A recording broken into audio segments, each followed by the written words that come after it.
नमस्कार, मेरा नाम doctor Neeraj Gupta, senior consultant spine surgeon at Indian spinal injury centre.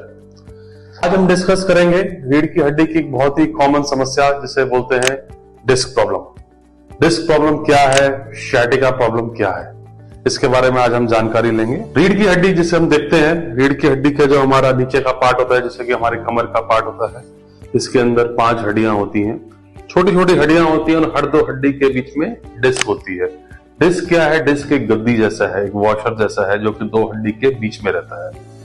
जब ये डिस्क अपनी जगह से हिल जाती है, हिलेगी क्यों? जब उम्र के साथ भी डिस्क हिलती है, या फिर कोई हम भारी काम किया, वजन उठाया, कुछ ऐसा काम किया जिससे जोर से झटका लगा, जैसे कि आजकल अमूमन हम देखते हैं जिम के अंदर भारी वजन उठाने से अगर कोई डिस्क अपनी जगह से हिलती है, अगर डिस्क अपनी जगह से हिलती है तो वो पीछे जो उसके हमारी रीढ़ की हड्डी के अंदर नसें होती हैं, उन नसों को दबाना शुरू कर देती हैं। जब डिस्क हिलती है तो नसें दबती हैं, लेकिन क्या सभी जो नसें दबती हैं, क्या सभी को सर्जरी की जरूरत है? नहीं, ऐसा नहीं है। जब ये नसें दबती हैं तो पहले दर्द कमर में आता है और फिर वो दर्द धीरे धीरे पैरों में जाना शुरू होता है। जब वो दर्द पैरों में जाना शुरू होता है तो उसको sciatica दर्द कहते हैं।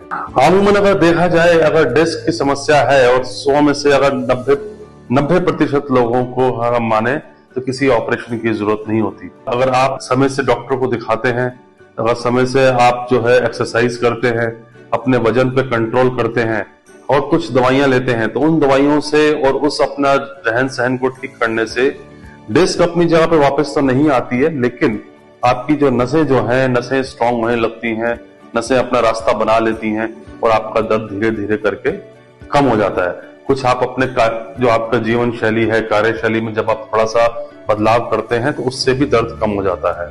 लेकिन मैं कहूं 100 में से सिर्फ 10 से 15% लोग ऐसे होते हैं जिनका दर्द जो है किसी भी तरीके से कंट्रोल नहीं होता, किसी भी तरीके से कम नहीं आता।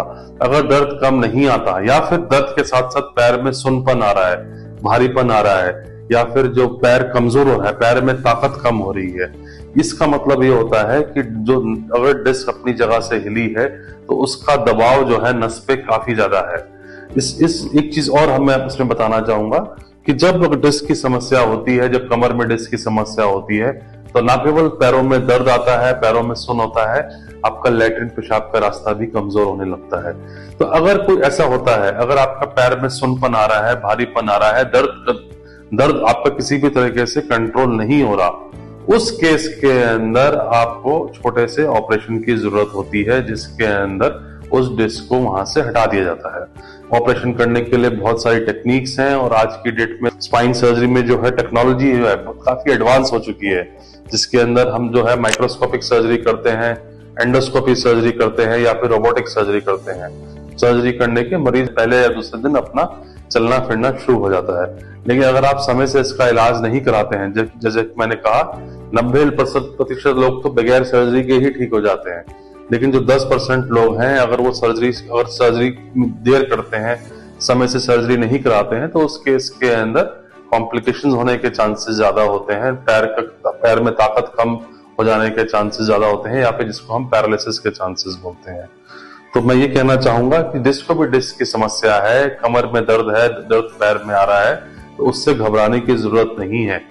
रीढ़ की हड्डी की एक बहुत ही कॉमन समस्या है जो कि 40-50 साल की उम्र के बाद सभी को होनी शुरू हो जाती है। तो एक नॉर्मल प्रक्रिया है और सभी को ऑपरेशन की जरूरत नहीं है।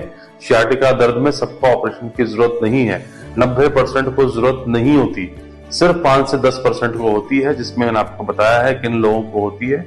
और जब सर्जरी होती है तो बहुत ही सेफ प्रक्रिया है, मरीज 2 दिन के बाद अपना चलना फिरना स्टार्ट कर सकते हैं। धन्यवाद।